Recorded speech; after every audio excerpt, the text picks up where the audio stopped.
Welcome to the Ad Nauseam podcast, where classical gourmands everywhere can finally get their fill. Join us for a delectable discussion of Greco-Roman civilization stretching from the Minoans and Mycenaeans through the Renaissance and right down to the present. And now, ladies and gentlemen, here are your hosts, Dr. David Noe and Dr. Jeff Winkle.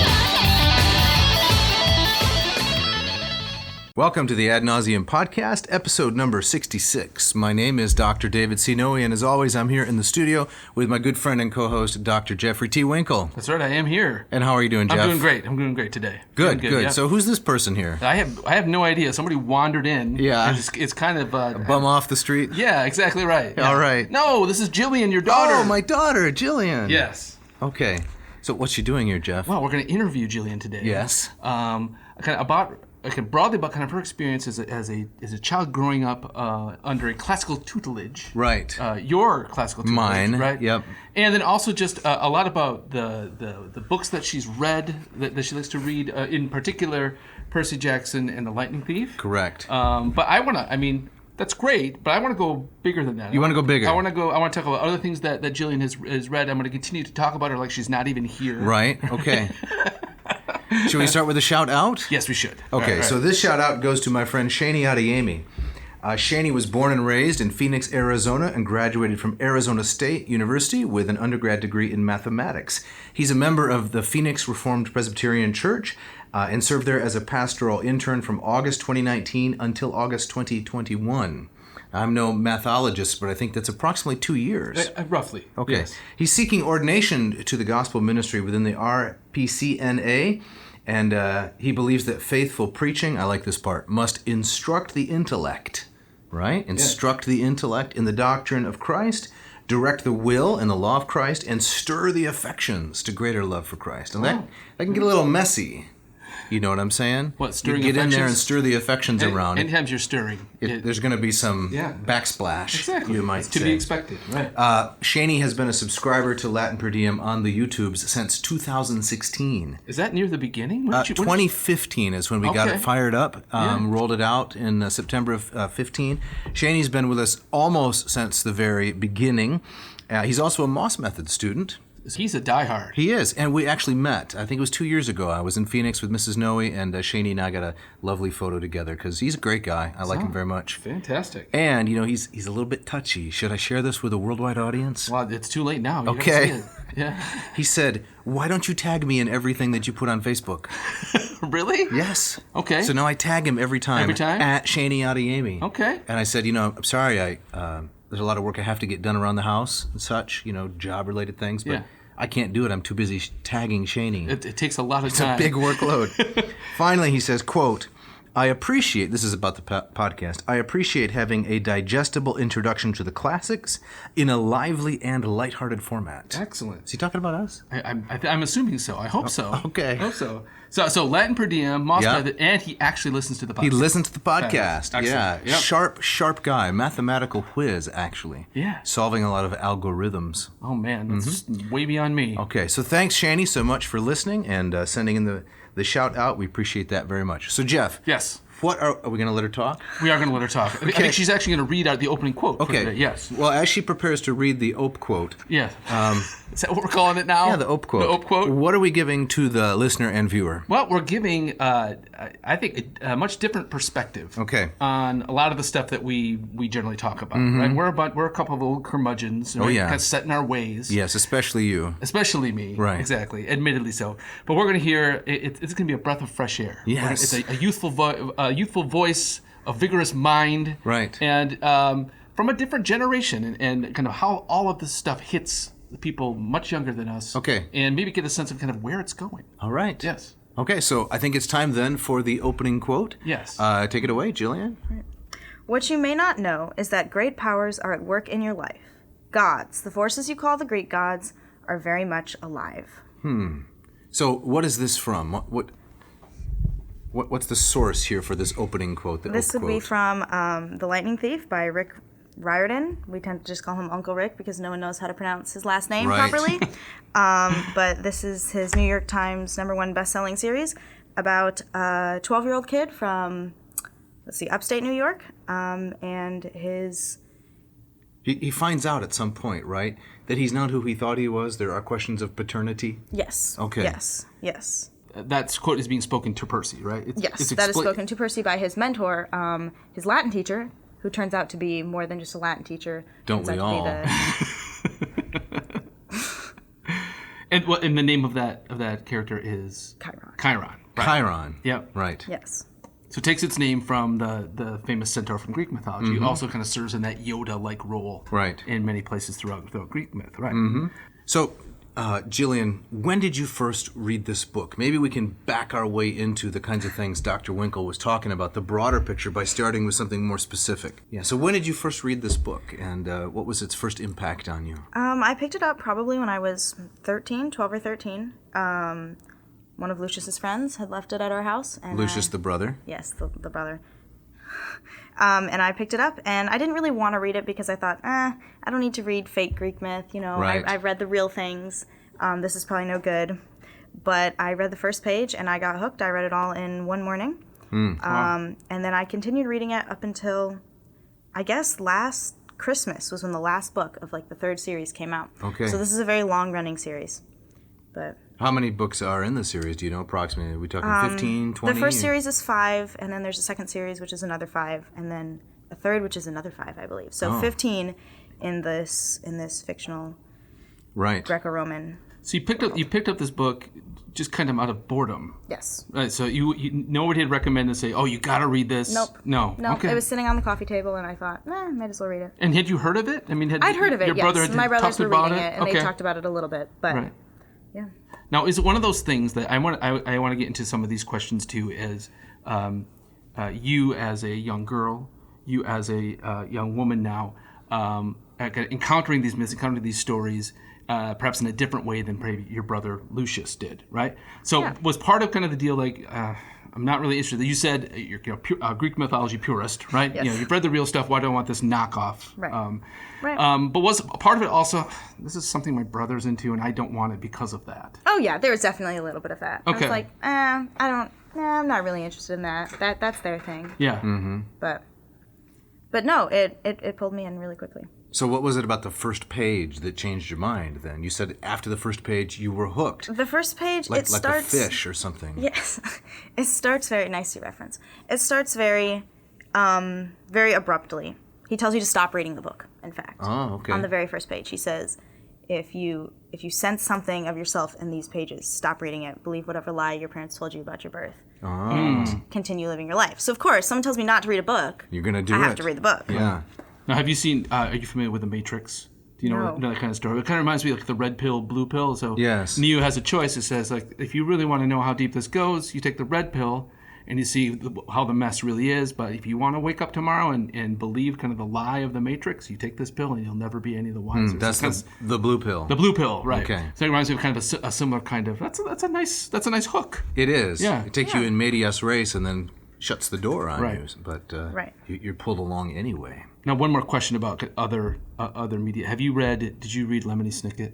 I have not Okay. yet. It's on my list, but Okay. It reminds me of a similar kind of thing where on the first page. Is that a cough drop? What is that? Lemony Snicket, it's kind of it's a knockoff Ricola. Okay. Right?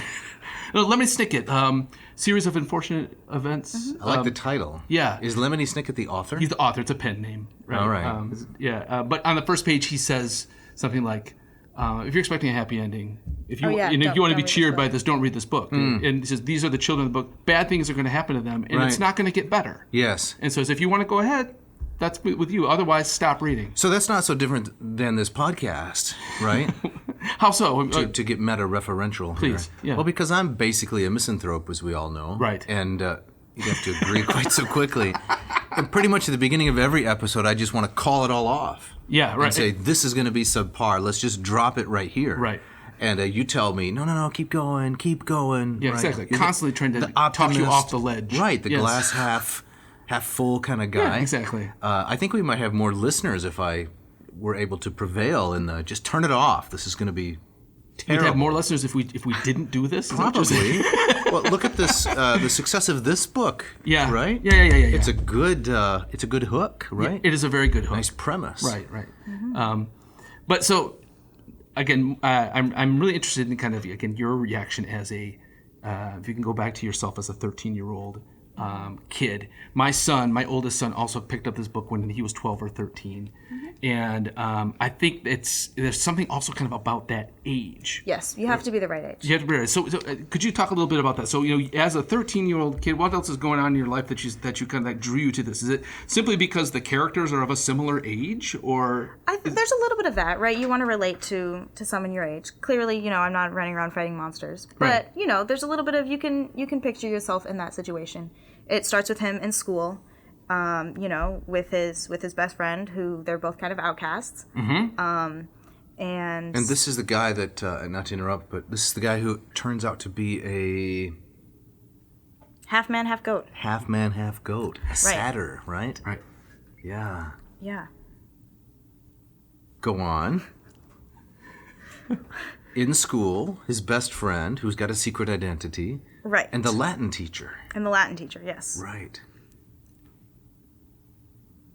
You're wondering, is there a question in there? Right. Okay.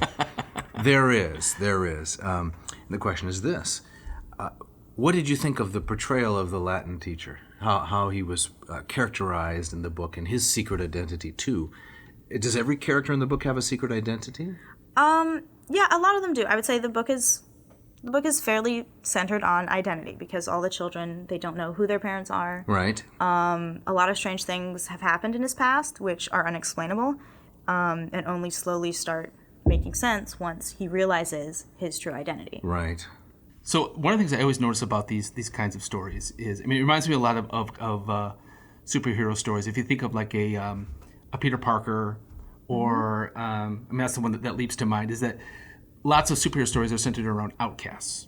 Yes. That the main case of Percy doesn't really belong anywhere. Right. Right. And I kind of have two theories about that. One is that lots of people like these books because they feel like that themselves. Oh, yes. All right? Yeah. And I'm going to ask you in a moment if you how much of your life you spent feeling like an outcast. But second is you're familiar with my quasi-obsession of liminality. Oh, yes. Right? Yes. And how so many... I share that. You oh, excellent. Yeah. Right. We need to have a whole show with Jillian back. We can talk about liminal spaces. I could just take a break. Right. I'm not really interested in liminality. Right. So I think a lot of these, if you look at like a Harry Potter, where, it's not quite the same age, but it's, he's growing into his adolescence, right? He's not a kid. He's not an adult. It's that in-between time of middle school, right? And so I think that there's that kind of natural sense of feeling an outcast, no matter how together you are, how popular you are. Everybody kind of feels like an outcast when they're 13 years old or in seventh grade. So how do those ideas? Did you feel? Have you felt like an outcast in your life? Oh yeah. Really? Oh yeah. Can you talk about that? Yeah. Okay. Being homeschooled, that's always a big one. Okay. You hang around with kids a lot, but people don't think you do. I always, their first question is always, how do you make friends? Do you have any friends? It's like, yes, of course I have friends. But how did you make friends though? If you're just at home the whole time? Percy Jackson. That was a connector? Between, yeah. That was a big connector because, I grew up studying Greek myth, and Latin and Greek, but most kids didn't until Percy Jackson. That's what pulled them in. Okay. And then we had something to relate. Yeah. Right. To each other on. Yeah. Now, I remember at like department picnics back in the day. Back when we worked at the same institution. When we worked at the same institution. The institution that shall not be named. Shall not be named, right, exactly. It's a different series. But I remember you and your siblings coming along, and I remember you speaking some Greek and some Latin, and being very impressed with the way that you were able to kind of remember and recite these kinds of things.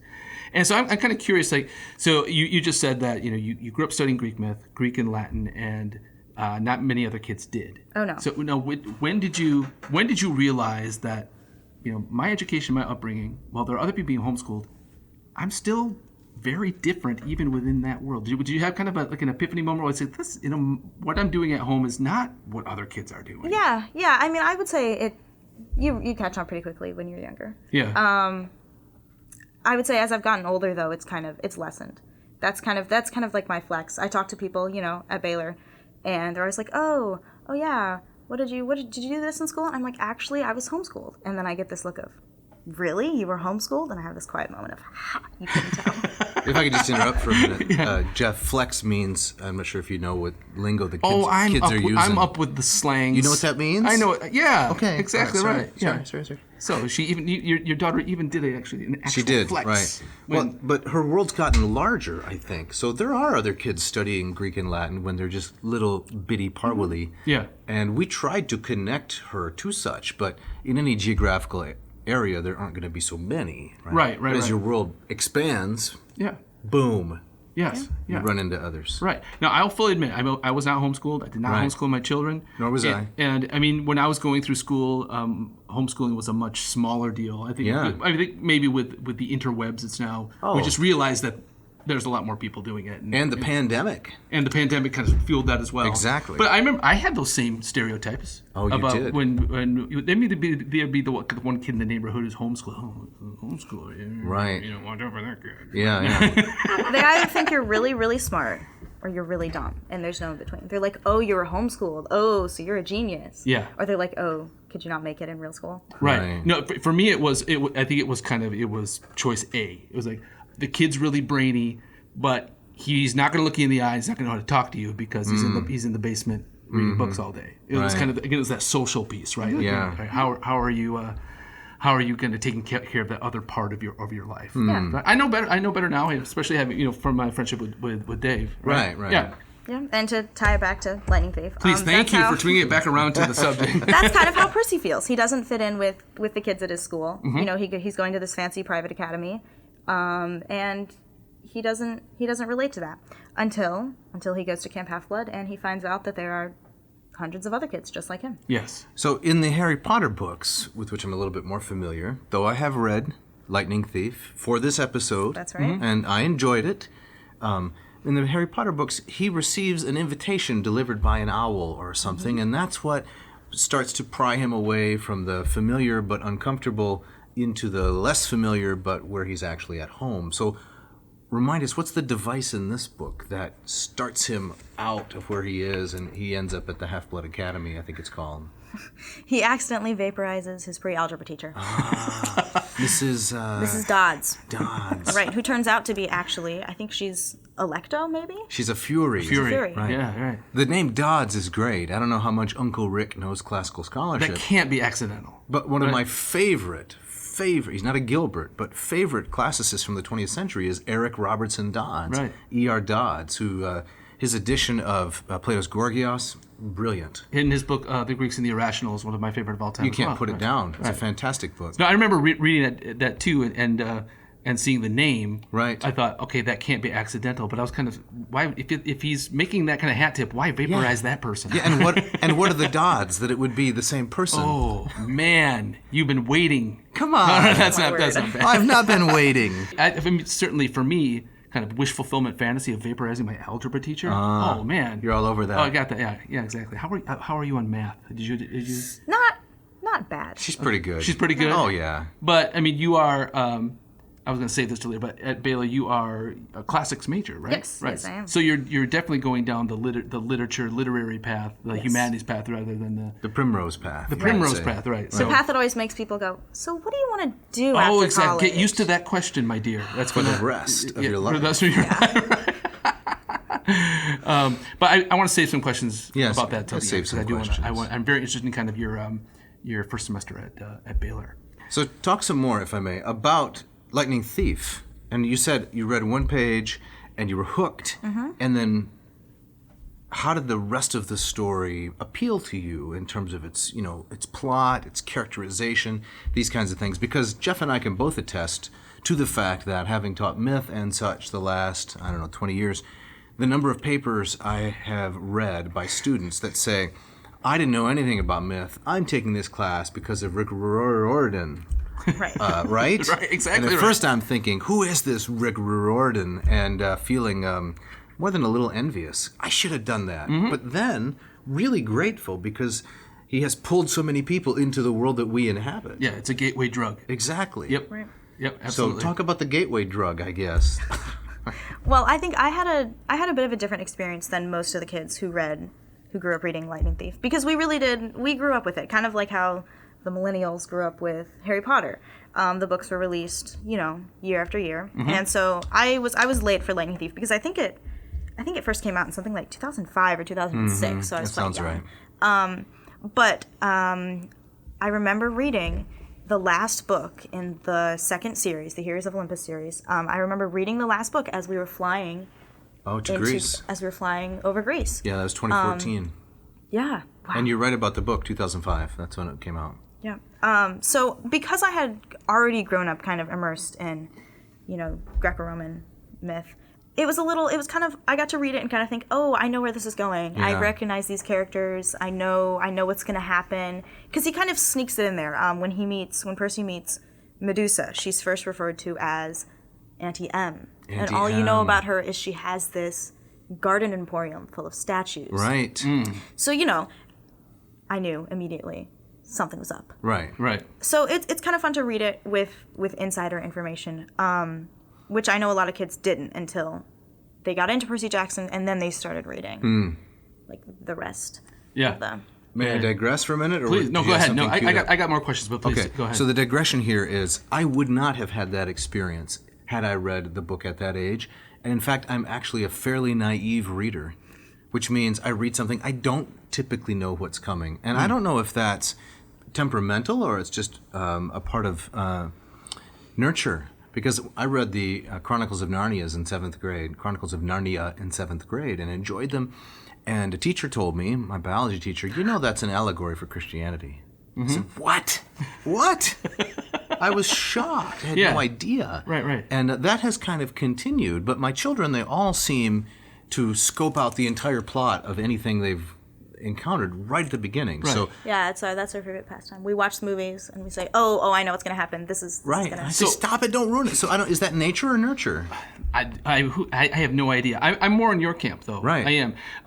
But from the way, just the tone of your voice, Jillian, it seems like that you take there's satisfaction in that. Oh yeah. Rather than people say like, "Oh, I see where this is going. Therefore, it's boring." Right. No, because you don't know. You still don't know. There's still a little bit of surprise. There's just kind of you kind of have an inkling of something's going to happen. Yeah. Yeah, and then you feel like you wish you could warn the character. You're like, no, don't go there. What are you doing? Stop. Right. Yeah. Right. No, that's really interesting. Have you seen the Star Wars films or any of them? Right. And so George Lucas was heavily influenced by Joseph Campbell. The Young and the Restless. Exactly. Go listen to that episode. Right. Yes. And maybe put it on the screen here. Yeah. And so in classes, I've shown that film and then talk about Campbell's the steps of the hero's journey. And I have had students say to me, "That's really interesting, but you've ruined it for me." Right. Now. And so it's like the idea of being able to kind of look under the hood and see how things tick. Right. It takes some of the magic out of it. I understand that, but I think for me, kind of coming at it backwards, I saw Star Wars when I was a child and loved it, and then coming back and saying, "Oh, that's how it fits together." I'm with you. There's a lot of kind of satisfaction, kind of knowing how narratives are built and why they work. Yeah. I think the nub of the question, which is for another episode, is: are some people more able than others to suspend disbelief? Yeah. Oh, yeah. Yeah. Right? Exactly. Right. If you can, I'm pretty good at this. It's naivete, right? I can suspend disbelief temporarily, and then everything is surprising and shocking. Yeah, yeah, exactly. Which may lead to more enjoyment of literature, but I don't know if it's virtue in any sense. Right. I think that there's a satisfaction in kind of getting the reference. Like you said, like Auntie M has got a garden full of statues. Oh, you've got to see what this. Isn't she wearing a turban or something? She is. Her face is covered. Right. Yeah. Because there's snakes up there. Right. So you feel like you're sitting next to Uncle Rick and you say, "Yeah, I know. I got it. I got you." Right. Yeah. Right. And that's how the character Annabeth is. She's the one who knows. She's grown up more in this world, and she knows what's going on. In the later books, or no, it is this first book. They check into the Lotus Hotel. Yes. And she realizes it's a casino, a little later. Kind of. But she realizes the reference to. It's the Odyssey, right? Yeah. With the lotus beds. Mm-hmm. Yeah. And Annabeth is Athena's daughter. Yes. Right. Yeah. A goddess who doesn't have children. Right, which is the great controversy of the book. Yes. Just one? Well, is there just one great controversy? This is the question of literary license, right? Mm-hmm. Right. Yeah. I mean, how have you encountered that controversy? I remember when reading this book with my son, I kind of smirked at that and said, "Well, he's doing his thing. This is not a literal retelling of these things." You mean Riordan is? Riordan is not. Right. But apparently, there's supposed to be some. He doesn't just gloss over it. He does acknowledge it. And in the second series, when they run into the Roman camp, the Romans all kind of look at Annabeth a little like, "Why are you here? You shouldn't be here. This is wrong," because Minerva also is a virgin goddess. Right. But there's kind of this backstory about how Annabeth was born the same way Athena was born. More parthenogenesis. Ah, yes. Okay. This kind of like the springing from the forehead of, of the father. Ah. That's not how I was born. Yes. Springing from the... I'm sorry, what? I said that's not how I was born, right? Oh, no. No. And that's not a subject for another episode.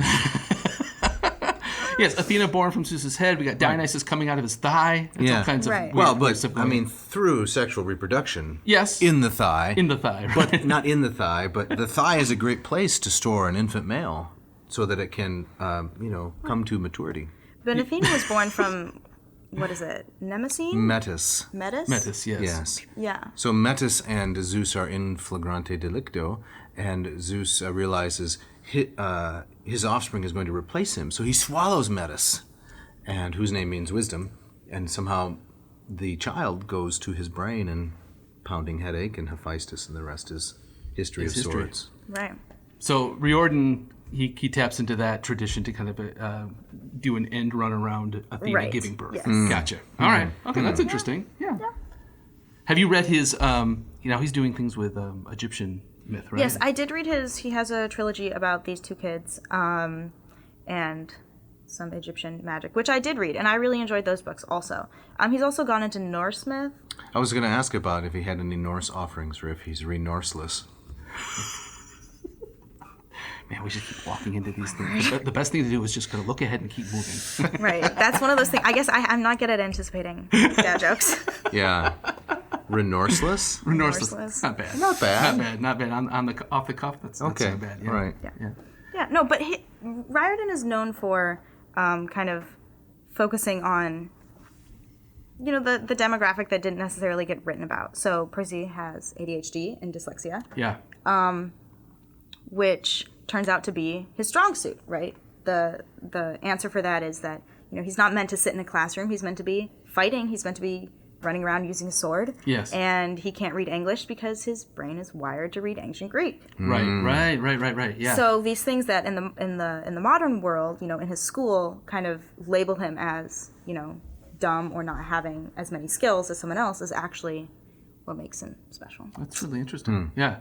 But there's still also like characters with like Annabeth. It also kind of reminds me of like Hermione in the Harry Potter, right? They kind of hold up the more kind of the academic end of things, right? They are schooled in the lore in ways that Percy is not. Right. Mm-hmm. Yeah. Right. Yeah. I got to ask the gender question, right? So you pick up this book as a 13-year-old girl. In any part of you say, "Oh, great, another story like this with a male hero at the center." Does that not even cross your mind? No, it didn't really. No? No. Because, I mean, I don't know. He's a likable character. He's fun to read with him as the narrator. Yeah. And there are a lot of good, strong female characters in the book. So I didn't really think about that. Didn't think about that? Right. Did you, which character in the book did you identify the most with? Oh, Annabeth. Annabeth. Okay. All right. Yeah. Because she's more brainy? Because she's so tall? Because she's she's blonde and blue-eyed? Or because she's the female character or some other reason? Well, of course, because she's the main female character. But, she doesn't put up with Percy's, snark and his sass, and she knows her stuff. So it's like dealing with a brother. Oh, yeah. Yeah. Right. So one of the important plot devices in the book is the lightning bolt, right? Yes. The theft of the lightning bolt and the characterization, if I'm remembering correctly, of Mars as a bike. Ares. Yeah, we got to keep our Greeks and Romans straight. Okay. As a Harley Davidson bike rider kind of guy? Yeah, and apparently his seat is made out of human skin. Ooh. Okay. Very, Creepy. very, and his eyes, I believe, if I remember correctly, he wears shades most of the time, but his eyes are just balls of fire.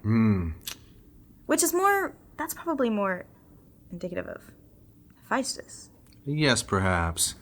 But he's misdirection, isn't he? Aries is used for misdirection in the right, book. because this is only the first book in the series. Okay. It's a setup for the next 4, where Aries is kind of the scapegoat. He starts it all, but there's someone in the back of his mind whispering, telling him to do this. And that will turn out to be, as we know, one of the Titans, right? Titans. Titan. Yes. Cronus. Yes. Now, I like that portrayal of Aries because I think that dovetails well with kind of a Homeric presentation of Aries as hateful even to the gods. Yes. There's that great scene where Aries himself gets wounded and he goes up to Olympus to kind of literally bellyache. Right. And Zeus Right. says basically, I know you're my son, but I hate you just like everybody else. Exactly. Right. So it kind of it's kind of an outcast, Right? But not in a Percy Jackson kind of way, an outcast because he's so detestable. Mm-hmm. Yeah, Right. That to me is one very appealing thing about the Greek and Roman way of looking at the world. Even things that are unpleasant to do, that have to be done and are necessary, right? You do them well, but you don't have to like them, right? Right. So I didn't express that very well, but so Achilles. This podcast, for example. Yeah. Achilles, right? He doesn't glorify war, but he's still going to be very good at it because that's his job. Yes. So, to use your example, Zeus doesn't consider Ares commendable in any fashion, but they nevertheless have a grudging admiration for his efficiency. Right. Oh yeah. As yeah. a warrior. Very good point. Right. Yep. Yeah. Something you said that like for the millennial generation they had Harry Potter. Right. Were you a Gen Zer? I would be a Gen Z. Gen Z. Okay. I kind of fall in the middle. In the middle? but yeah. that liminal space between Yeah. generations. The liminal space. Oh, please. Right, because I remember, landlines. I wasn't an iPad kid. Gotcha. I didn't watch YouTube until I was much older. Yeah. But yeah. yeah. So you kind of scoff at your younger siblings and say, Right. look, Yeah. all the stuff that they grew up with in their hands. So he doesn't know what cable TV is. Right. Kids these days. Right. Did you have a rotary growing up? Oh, yeah. Yeah, right. The knobs and so forth. Right. Yeah, I remember Right. cassette tapes. Yeah. Right. I heard a good joke recently. Please. So if you, it's really not a joke like with a punchline. It's a setup, right? Mm-hmm. So the TV knobs fall off, right? So you get the knob from the stove and you put it on there. So, what are you doing? I'm watching Scooby-Doo on broil. Because the knobs, from the oven to the Right. television, they're swappable. Right. Exactly. It's a good joke. I wish It I is could the good- remember who. It's a good bit. Who came up with it? But it was making me think that you and I are Gen Xers. Yes. Yes, I guess so. Who was our The predecessors. Rowling? Our Uncle Rick. Who was writing the? It was Star Wars, I was Was it saying. Star Wars? Was that our thing? Because we weren't. I never read a Star Wars. Well, I know, book. but it was that same kind of That was phenomenon. our myth. You're blending genres, though. No, Literature. she's right though. But that's she's what- right. We did You not. guys watched you watched the movies in the theaters when they came out, right? I did. Yes, the giant Dorito chip going overhead like this.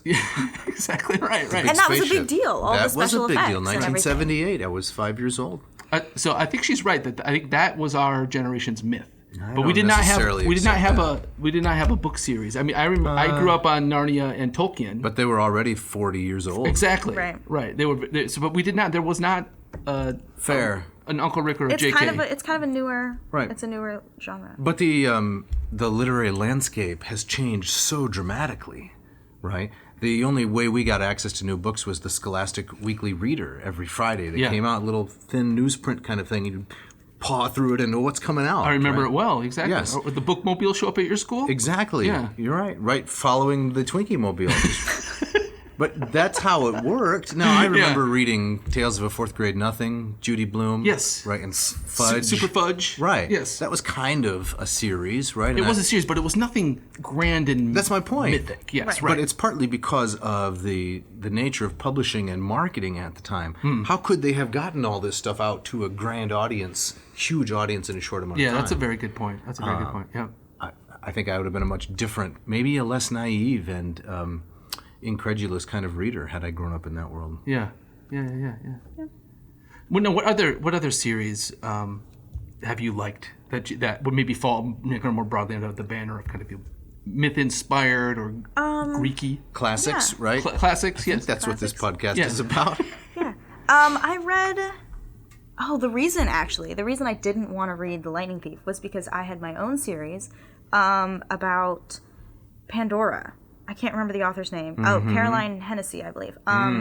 But she wrote about Pandora, and in this story, Pandora was the daughter of Prometheus, and she brings the box of evils to show and tell one day I like to it. prove, my dad's cooler than just, the jar of his half-eaten liver that we keep in the cupboard. So she Yes. brings the actual box of the evils, and she lets out all of them, and Hope is the only one left in the box. So then she has to go on this quest with her two friends to recapture all the evils Ah, okay. and put them back in the Back box. in the box. Back in the box. So I read that series. Which was specifically aimed at young women, wasn't it? Oh, yes, It because seems to me the way it was marketed, the colors and so forth. Yes.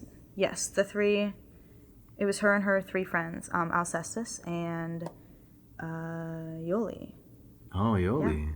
Why Alcestis? Is this one of those, let's just It was a... flip through the dictionary No, and find no. some... Grab a name. In one of the books, Alcee, that's what they call her, she sacrifices herself to Hera, and she gets bit by a snake to save her friends. That's a little bit of Eurydice. She's blending Eurydice and Right. the real The Alcestis. snake bite, yes. Well, and Alcestis also, she sacrifices herself so that her husband can go on living. So, I mean, there's that element we've in there, too. We did some episodes on that. 2 episodes on on that. Euripides Alcestis. Yeah. Well, I've noticed that there's definitely been a theme probably in the last 15 years of taking female characters who are in the original sources rather one-dimensional. Like Pandora, in Hesiod, she's a cipher. She's a cipher. She has a jar, not a box, and she opens it for no discernible reason, and then she slams the lid back on. But there's no motivation. No. She's created by the gods for that That one purpose. To trick. So, but I've noticed Mortals. that there's been a move, like with Margaret Atwood wrote the Penelope ad. Have you encountered this? It's kind of I've the story heard of of it, Odysseus, yes. but through the eyes of Penelope. She wrote Circe also? No, that's Madeline Miller. Oh, I'm sorry. So Madeline Miller has written the Song of Achilles and then Circe, Oh, yes. which is a wonderful book. But it takes kind of that picks up that loose thread in the Odyssey, but then tells the story kind of from her perspective. Pulls on it, right? And pulls on it. That's what you do with a loose thread. And you weave your It's own an kind of tapestry Ariadne out of reference? it. Yeah, there you go. Exactly. So which I think is really quite interesting. I mean, these things don't always work, but I think I find it a really interesting way that these stories continue to be kind of reinvigorated. Yes. Yeah. Speaking of reinvigoration, Yes? it's probably time to read some ads. Oh, excellent. Nice segue. Thank you.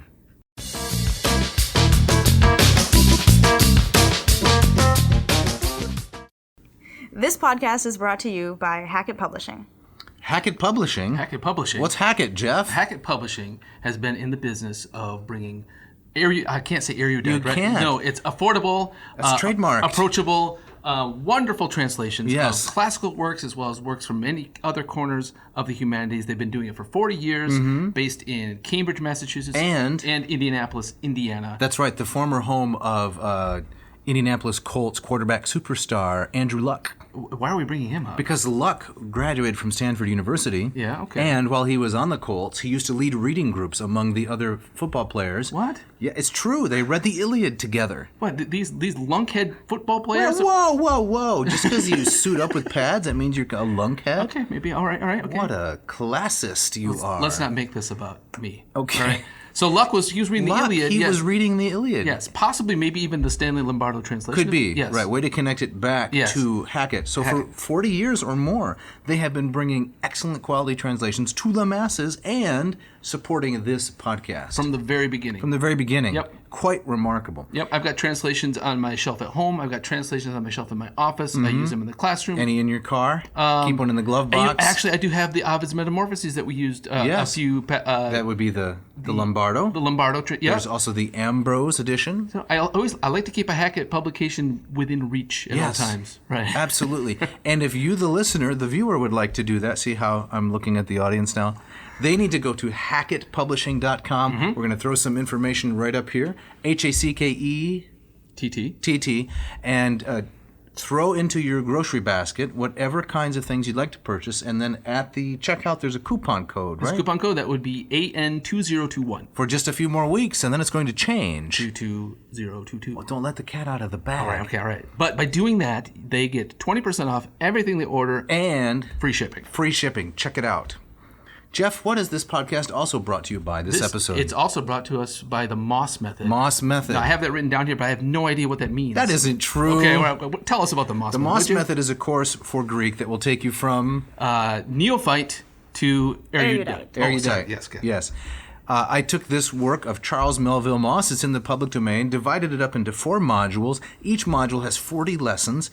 I analyze everything in this text. You learn the lexemes, the morphemes, the grammar, the syntax, the semantics. But it's fun as you do it. It's fun? It's fun because you're reading actual real-life stories. Excellent. Many Greek textbooks, you learn a rule, apply a rule. This is a narrative approach. Yeah. And it's expert, self-paced, and accessible. So I lead you all the way through it. So it's up to you've farmed this off to like 3 flunkies now? No, there are no flankies involved at all. Not one flunky? I like to combine, lackey and flunky. Oh, gotcha. Into a portmanteau. So, nice. No flankies. None. I interact directly with all students.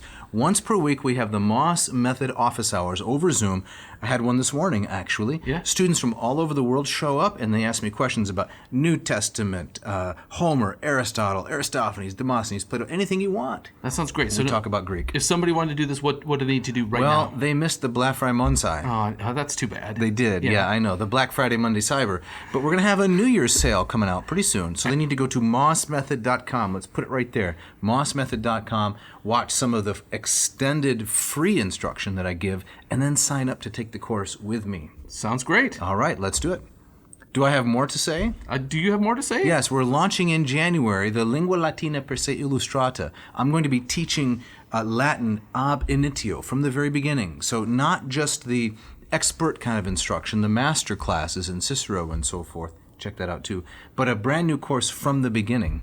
And that's launching in January. So latinperdiem.com/LLPSI. Latin teaches itself. Excellent. All right. This episode is also brought to you by Ratio Coffee. Ratio Coffee, based in Portland, Oregon. The crack team, assembled by Mark Helwig. Mark Helwig, has solved all of your problems, both brew-based and aesthetic. Yes. Do you, Jeff or Jillian, want an ugly machine sitting on your countertop? Who would want that? No. I don't think so. But for years and years, I thought that was the only option. That's right. Something squirty plastic by Dack and Blecker. Yes. One of those. Mrs. Coffee. Mrs. Coffee. Yes. Exactly. Right. But no more. No more. There's no reason to Exactly. do that. So tell us about the Ratio 6. Ratio 6, I have a sleek stainless steel machine. Yes. That comes with a weighty carafe. I like a weighty carafe. You could put plutonium, you could. U-235 in there or you something could like that. transport it across the country and nobody would blink an eye. No problems. No. But yes, every morning I hit the button. There's 3 stages. Let's hear about that. You got the bloom. Okay. And then you got the brew. What happens during bloom? Well, that off gases all the gases. Harsh that need to carbon be off. dioxide. Yes. Goes out into the biosphere. Right. Yeah. Taking with it the brackish tang. With the brackish tang, condemned to the darkest corners of Tartarus. Okay. Yes. And then the brew stage. That's really where the magic happens. That's the magic. The hot water sits there in the cone. Yes. Goes through the is it borosilicate? Yeah. Yes. Well, that's if you have the ratio 8. Sorry. Okay, yeah. It's a hand-blown borosilicate glass carafe. That's right. Mine's the plutonium monster. You got the plutonium one. Right. But it keeps it warm and hot. No more mass-produced coffee. You go from bloom to brew to ready. Right. And then you're drinking. That's right. Yeah. I can't say enough about it. Yeah, it's wonderful stuff. I love the machine. Mine is in oyster and walnut. Beautiful accents. Right. And our listeners, yes, if they go to ratiocoffee.com, that's correct, they can get the 6 or the 8. 15% off. Yes. They need to use this code ANCO, ad nauseum coffee. Put that in. And later in this very episode, yes, we're going to drop again the secret 4-digit code to sign up to win a free Ratio 6. So if they go to the website and they tap that code in, they are entered into the drawing. That's right. Yep. And we're going to announce it in episode number 68. So you can go into the new year with a free Ratio 6 and stop drinking this sludgy bilge water. Right. So check out ratiocoffee.com and keep listening. That's right.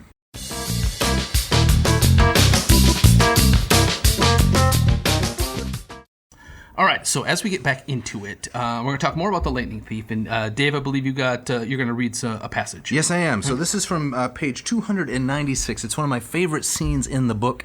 Maybe the listener will like this scene too. It's where Annabeth, the daughter of Athena, interacts with Cerberus, the three-headed dog. Yes. Now, Jillian, can you set the stage for us a little bit? Why is Annabeth down there in Hades? What's the story arc? So they've gone down to Hades, to the underworld, to confront Hades himself. Hades, okay. And ostensibly to get the lightning bolt back from him, but Percy also has this bit of ulterior motive to get his mom back. Right. So they're trying to break into the underworld. They've gotten across the river Styx on the ferry. Charon has taken them across. Right. And now they are trying to get into the deeper parts of the underworld. Through the gates themselves. Yes. Now, you mentioned the big three, I believe. You mentioned the big three. This would be GM, Ford, and Chrysler. Is that right? No, this is something completely different. I'm trying to make it a Michigander reference. Oh, that was? Okay. Did you forget this is where the podcast is based? We're in Michigan, baby. Okay, I think... This has very little to do with what we're talking about. So what? Okay. It's the big three. The big three. So, Jillian, who are the big three we're talking about here, please? The big three are Zeus, Poseidon, and Hades. Okay. The three brothers, the three Olympian gods. The sons of the Titan Kronos. Yes, and Rhea. Yes. Right? And they have come up with this pact, the pact of the big three, to not have any more children because they are too dangerous. The children of the gods, the demigods, are too dangerous. Right, they're too powerful. I see. So it's a pact of celibacy of sorts. Yeah. No more philandering with mortal women. Yes. Okay. Do all three members of the big three keep this pact? They do not. In fact, the only one that does keep it is Hades. Oh, which ironic. is a bit of a surprise. Right. He's kind of known as the shifty he's underground. He's dishonest. I can't remember any children of Hades. Can you? I think that fits quite well with the Greek myths. You know, Hades is kind of a cipher, right? He's a It's the second time you've used that term. Could you define it for us, he's please? His name might possibly mean something like the unseen one, the invisible one. Yes, that's correct. If you think of the major Greek myths, the only one where he's really a protagonist is when he kidnaps Persephone. That's right? correct. Otherwise, with whom he has no children. He has no children, but even that, in the myths about the underworld, who becomes the face of the underworld? It's not Hades. It's Persephone. You're right. She's the queen of the dead, and so she kind of runs the show, and so he kind of fades into the background. And so for him to have the least problem with this pact of celibacy, I think that sounds about that fits. Right. Yes. So 2 references here. We were talking about the Matrix earlier. Isn't there a Persephone character in the Matrix? It's been so long since I've seen it. Well, we'll go on to the other reference. I used to drive a Toyota Cypher, actually. Little 4-door number. Really? Oh, is that the one I called Daddy's little car? And you didn't no, like that? no, that was a Mitsubishi. Oh. Yeah, that was a Mitsubishi.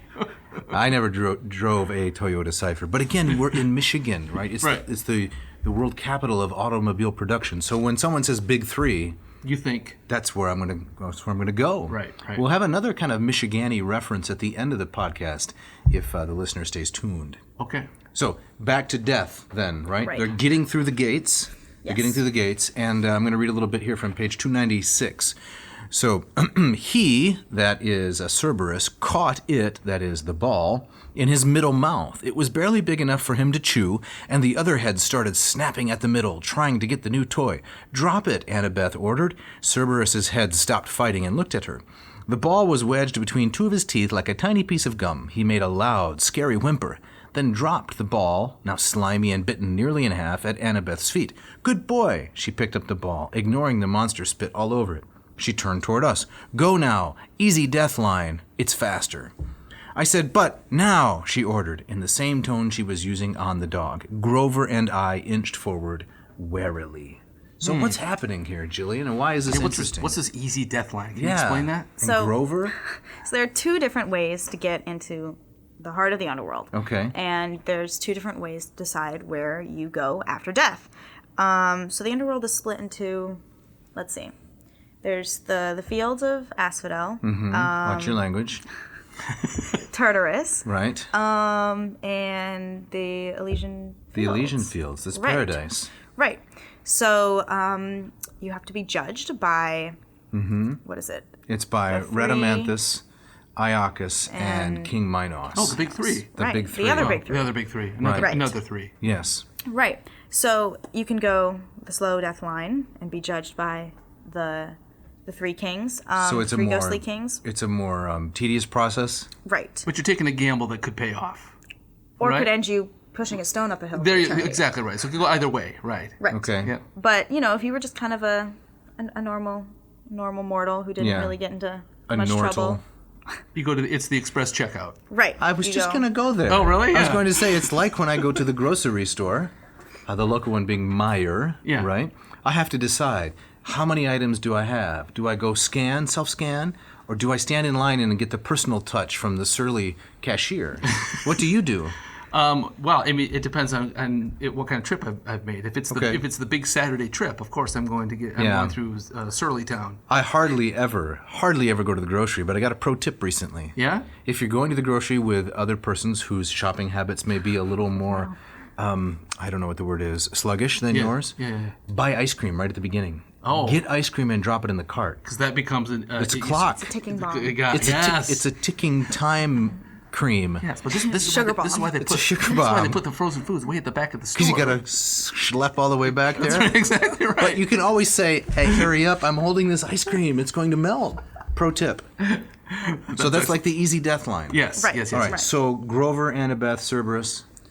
What's happening? Yes. So Annabeth distracts Cerberus and his three heads with a rubber ball, while Grover and Percy sneak into the easy death line and make their way to Hades. Okay. And then they try to bargain with Hades. Do they not? do. I think so. Yes. Well, they confront him for stealing the lightning bolt. But it turns out it was not him. He's not the thief. He's not the thief. And Percy, big in twist. fact, has the lightning bolt in his backpack, which was given to him by Ares. He's been Right. carrying it around all along. Right, but- doesn't that create a lot of heat? Probably. It's probably really heavy, too. I would think so Heavy, too. Yeah. Yeah. Right. Unless you put it in one of those like I used yesterday for Thanksgiving, one of those you put the hot dish, Yeah, you zip it up, zip it around, yeah. zip the handle on Yeah. top. I just have a lightning bolt shaped one. Right, is that Right. what you Lots took of to zipping. Thanksgiving? I did, exactly right. Yeah, it was a hit. Okay. Yeah, a big hit. Now, how is Hades portrayed here? Because one of my irritations is Jillian, have you seen Disney's Hercules? I have not, but I do know how You know what I'm Hades talking is. about? Yes. Right, yeah. so they often they describe him or portray him with kind of devilish, demonic features, Right. lots of fire springing from Or as a fingertips. skull, maybe? Yes, right. So Right. they kind of conflate it with a kind of extra Judeo-Christian satanic imagery. Or Dantesque. Dantesque, right. Dante-esque elements. Right. Right. So, which kind of it kind of goes against the grain with me. With my myth class, I would always talk about how Hades, if you look at it from a Greek perspective, he's just a guy with a kind of a lousy job, right? True. He's not. True. He's not He's got a lot demonic. of gold down there. What's but that? he's not. He's got a lot of gold down there. Yes. Yeah. But he's kind Pluto, of just, the god of wealth, right? Right. Yeah. He kind of just hangs out in his cave with his dead people and his wife, and he doesn't.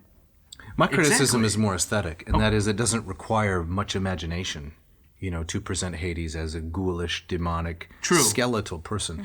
And if he really is bad, isn't it true that things in life which are bad are deceivingly attractive? Right? So the Snidely Whiplash kind of villain, right, is more... Get that reference? Of course, yes. Dudley yeah. Do-Right. Dudley Do-Right, right.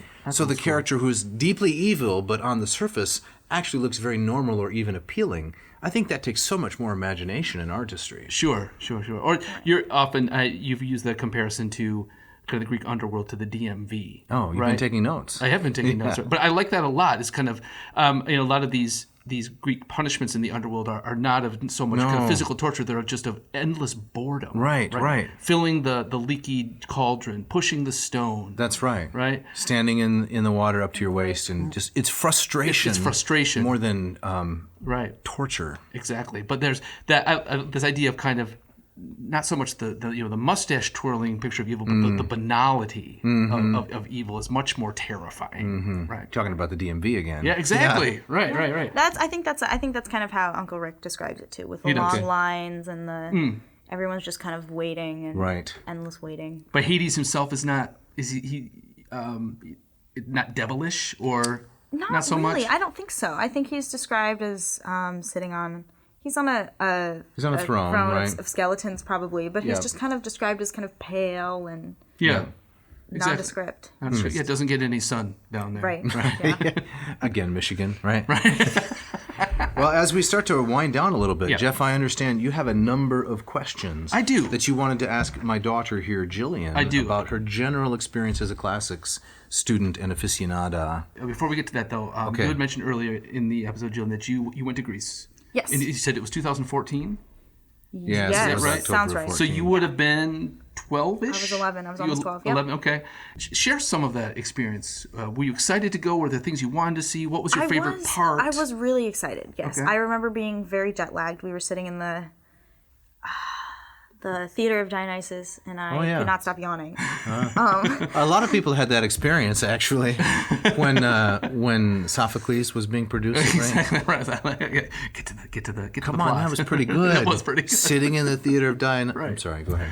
But like first day there, your dad drags you to the Acropolis, right? But it was so cool. Yeah. It was really cool. It was, I mean, it was all the things I'd read about, but Right. I got to see them, in real life and think, oh, this is where Athena and Poseidon, fought over who was going to be the Sure. Yeah. the patron god. Right.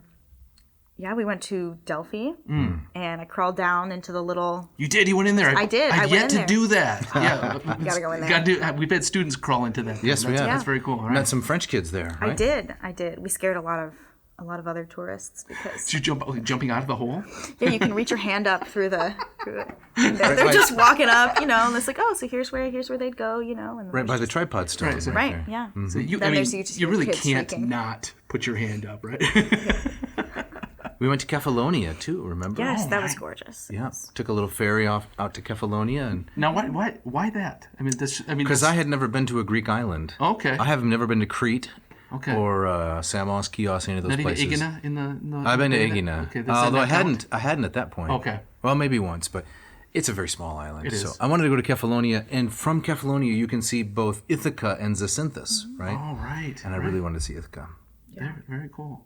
What was? Did you have a favorite moment or a site that you? Probably the Acropolis. The Acropolis. It's hard Yeah. to beat that. It really is. It is. What time of year did you guys go? I think we went in the fall. It was October. It was October. Isn't that like the perfect time to It go? though? is. If it's not the raging heat of the summer's gone, and probably not a huge tourist time either. Oh no, it was relatively empty. Empty. That's great. Beautiful. So was that? I imagine that experience had to be formative in your choice now as a college freshman to pursue a classics major. Yes. Right. Yeah. So I wonder if you could talk a little bit more about that, kind of how you came to the decision, how you have perhaps answered the question, what are you going to do with that, which you will continue to get, like your father said, for the rest of your yes. life. Right. Yeah. Well, I resent that question a little bit. Oh, resentment, the family trait. Right? It's that question or people just don't know. They don't know what the classics are. Yes. I say, oh, I'm studying the classics. And immediately they say, oh, like Dickens? Like, oh, I love Yes. Jane Eyre. Yeah. And I have to steer them away. No, Dickens no. didn't write Jane Eyre. I know. That was Herman Melville. Exactly right. Of course. Right. Yeah. Anyway, I have to steer them away and say, no, Greek myth, Latin, and Greek. And then they kind of go, oh, so what are you going to do with that? Right? And like I said, I do resent that question a little Yeah, bit because a lot of, not to diss on any of my lovely pre-med friends, but I'm not going to college because I want to have a great career or make a lot of money. I just want to learn. I want to keep reading and writing and studying, and I want to have a study with floor-to-ceiling bookshelves and sit and read. And Yeah. Gonna need a ladder. yes, We need one of those. I like those offices that have the ladder on a track. oh Those are yes, great. the ones that I don't know if I'd ever get a book down. I would just climb up the ladder, look around, come down, move it over. Right, get You've some seen momentum those, and kind of right? ride it. Yeah, that would be that'd the be a lot of fun. best. Yeah. No, I've often fantasized about having kind of just surrounded by books. Right. Yeah, that's Yeah, awesome. yeah. So, but I understand that resentment is.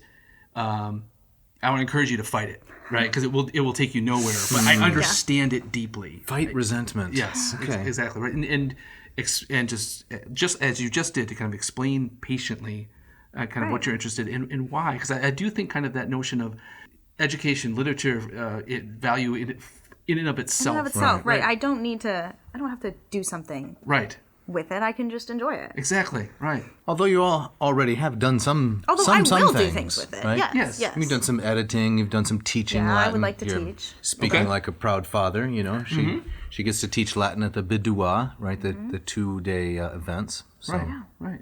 And I mean, and to kind of bring it back around to this book we've been talking about, it becomes in many ways very practical. Classics as a way of life. As a way of life, you pick up any text with any kind of journey, a narrative arc, right? And you are equipped to kind of understand kind of how the whole thing is put together. Exactly. Right? Even if you're a lunkhead football player, exactly. As someone recently said, lunkheads. You can inspire your team to think like a Greek hero. Yes, you're out there on the gridiron thinking about Achilles. Man, we got to get this Mr. Luck on the. I'd like show. to, right? I don't know, but yeah. So the current guest is pretty good. She is pretty good. Yeah. So you're thinking maybe someday doing some teaching. Yes, I would like to teach. I think. More travel. Oh yes. Have you been to Italy? Yeah. Yes, but I fell asleep at the Colosseum because I was 2. She was 18 months old. Really? She had this little toy that we bought at the McDonald's in Florence. Yeah. Because when you're a family traveling in Florence, at our stage in life, you're not buying the expensive food. Of course not. And you really want to find a good restroom. And Mrs. Noe, she knows how to find a good restroom. The McDonald's in Florence. Just like George. Yes. George Costanza. Great restroom. Yes. So we bought her this little toy, which we then had to tie to her stroller with a piece of yarn. Yeah. Because she would just always look at it and throw it into the street. Oh, Just littering all over Italy. It's a good gag. It's a good gag. Yeah. She milked it, let me tell you. Yeah. So no memories of not at all. No. Way I too would like young. to go back. Yeah. Mm-hmm. Well, I think unless Jillian would like to, add anything in here, maybe ask us some questions. I don't know. She's an occasional listener of the podcast, an often encourager of the podcast. Mm-hmm. So I've just got a question. Oh, I'm sorry. I have a question. All I want is just kind of a 1-2 word answer. You don't have to explain it, but Okay. favorite author, favorite work from the classical canon. If you had to pick one. Ovid. Metamorphoses. Yeah. Or maybe Herodes. That's what I've been Really? reading recently in my class with Dr. Jacqueline Jones. you got to give her a shout out. give her a Dr. shout out. Jacqueline Jones. Jones, yes. Yeah, my first female classics professor and one of my favorites now. Fabulous. Professor at Baylor, right? Yes. Iowa grad. Iowa grad. Is that Yeah, right? she Yeah. studied under both. Karen Green. Yes, and Rob Ketterer and all those folks. All the guys you know. Right, yeah. And charming woman, and from all accounts, an excellent teacher, from what I've heard. What and a great name too, Jacqueline Jones. I know, It's it's like it's very Hollywood. I know it's a Marvel superhero It name, is, isn't exactly it? right. Is she the hero or the villain? I don't know. I mean, Jacqueline Jones is that. What is her alter ego? That's what you've got to figure out. yeah. But you're reading the Heroides with Yes. Professor Dr. Jones. Yes, yes, yeah, and I'm enjoying it. It's Excellent.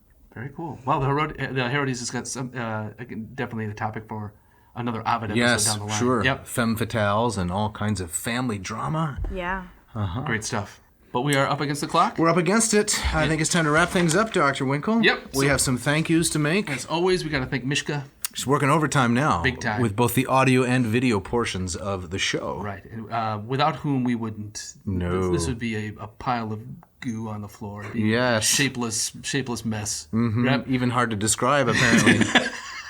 Thanks to Ken Tamplin and Scott Van Zen for the great music you hear at the beginning and the bumper music. Yep. And the screaming guitar. Scott practices every day, although he's a wonderful combination of Stevie Ray Vaughan, soulful blues playing that you like. Yes. And the Eddie Van Halen kind of ripping staccato stuff. That's just the tapping and the shredding. unbelievable. Is beautiful. Mm-hmm. We need to thank Agricola, who's manning the cameras in the studio today. As always, yes. Big thanks to Agricola. Mm-hmm. And thanks to our guest here. Yeah, to Jillian. for stopping in. Right. You're on your way back to college in a couple of days, right? That's right. So safe travels. Thank you. And maybe if the subscribers, the listeners, they want to interact with us, they can send an email to jeff@adnauseam.com. Don't forget the V. Let's get the V up here. Or Don't forget the V. and if they want to write to you, although I don't know why they would. Your voice dropped there.